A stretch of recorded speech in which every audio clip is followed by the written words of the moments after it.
حضرت امام علی علیہ السلام نے فرمایا، لوگ پیار کے لیے ہوتے ہیں اور چیزیں استعمال کے لیے۔ بات تب بگڑتی ہے جب چیزوں سے پیار کیا جائے اور لوگوں کو استعمال کیا جائے۔ لوگوں سے ان کی عقلوں کے مطابق گفتگو کیا کرو۔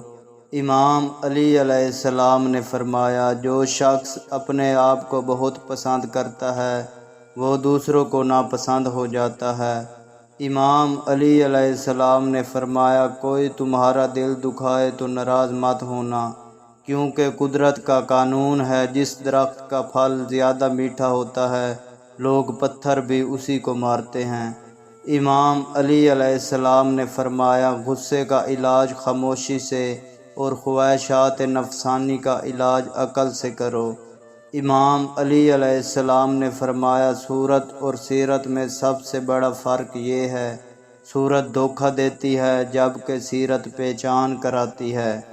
امام علی علیہ السلام نے فرمایا، عقل مند انسان ادب تربیت سے نصیحت قبول کرتا ہے، صرف مویشی اور حیوانات جو تازیانوں سے تربیت پاتے ہیں۔ امام علی علیہ السلام نے فرمایا، جو شخص تمہاری نظروں سے تمہاری ضرورت کو سمجھ نہیں سکتا اس سے کچھ مانگ کر خود کو شرمندہ مت کرو۔